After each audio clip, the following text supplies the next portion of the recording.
Hello అండి, నమస్తే. నేను Srilakshmi. Welcome back to Srilu smart and simple. ఈరోజు మన వీడియోలో ఇన్స్టెంట్గా అప్పటికప్పుడు చేసుకునే వడ రెసిపీ అండి. చాలా తక్కువ టైంలో ఈజీగా చేసుకోవచ్చు. దీనికోసం మనకు కావాల్సింది చాయ్ మినపప్పు లేదంటే ఇలాంటి మినపగుళ్ళైనా సరే ఓకేనండి.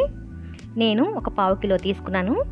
మీరు కిలోల కొద్ది అయినా సరే చేసుకోవచ్చండి. ఈ పప్పుని ఇప్పుడు ఇలా నీళ్లు పోసి శుభ్రంగా 2-3 సార్లు కడగాలండి.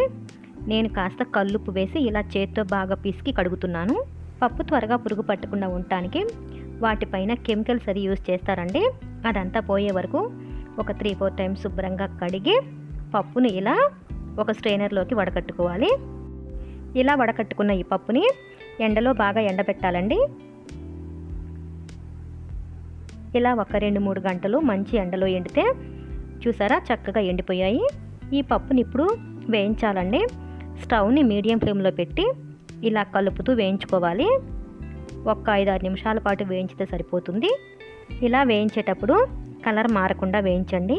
ఇలా కొద్దిగా వేయించడం వలన మనకి మిక్సీలో కూడా చక్కగా మెదుగుతుంది. పప్పు పూర్తిగా చల్లారిన తర్వాత ఇప్పుడు చూసారా మిక్సీ జార్లోకి తీసుకొని మెత్తటి పొడిలాగా మిక్సీ పట్టుకోవాలి. ఇలా పొడి చేసి పెట్టుకుంటే మనకి చాలా హెల్ప్ అవుతుందండి.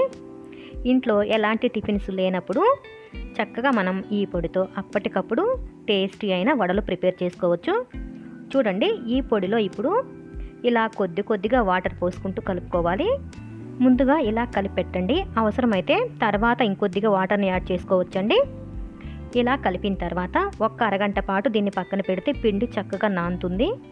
మీరు వీడియోని లైక్ చేశారని అనుకుంటున్నాను. చెయ్యని వాళ్ళు ప్లీజ్ అండి ఇప్పుడే లైక్ చేసి ఛానల్ని కూడా సబ్స్క్రైబ్ చేసుకోండి. అరగంట తర్వాత ఇప్పుడు చక్కగా వడలు ప్రిపేర్ చేసుకోవచ్చండి. మీరు కావాలంటే అలాగే ప్లెయిన్గా వేసుకోవచ్చండి. లేదంటే ఇలా ఉల్లిపాయ అన్నీ వేసి కూడా చేసుకోవచ్చు. అలాగే మీ రుచికి తగినంత సాల్టు, ఇంకా కొద్దిగా చిటికెడు వంట సోడా కూడా వేస్తున్నానండి. ఇవన్నీ వేసి ఒక్కసారి ఇలా కలిపి ఇప్పుడు ఇంకా మనం వడలు ప్రిపేర్ చేసుకుందాం. ఇలా ఒక పలుచటి కవర్ మీద కొద్దిగా నీళ్లు చిలకరించాలండి. ఇలా కవర్ అయినా పర్లేదు, లేదంటే ఒక క్లాత్ని నీళ్ళల్లో తడిపి శుభ్రంగా పిండి కూడా ఇలా వడలు చేసుకోవచ్చండి. అలాగైనా సరే చక్కగా వస్తాయి.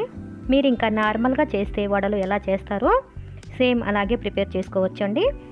ఈ వడ మిక్స్ అనేది మనకి 2-3 నెలలైనా సరే పాడవదండి. అదే ఫ్రిడ్జ్లో పెడితే 5-6 నెలలైనా ఉంటుంది. పప్పు మాత్రం శుభ్రంగా బాగా ఎండలో ఎండాలి. అప్పుడే మనకి ఎక్కువ రోజులు పిండి అనేది ఫ్రెష్గా ఉంటుంది. ఈ వడల్ని ఇప్పుడు ఇలా చక్కగా మీడియం ఫ్లేమ్లో వేయించుకుంటే మన నార్మల్ పిండితో చేసుకున్న వడల్లాగే చాలా టేస్టీగా వస్తాయి. చూసారుగా మంచి కలర్తో చక్కగా వేగిపోయాయండి. ఇప్పుడు ఇంకా మనం సర్వింగ్ ప్లేట్లోకి సర్వ్ చేసుకుందాం. ఈ వడల్ని మనం చక్కగా చట్నీతో సాంబార్తో ఎలాగైనా సర్వ్ చేయొచ్చండి. చాలా రుచిగా ఉంటాయి.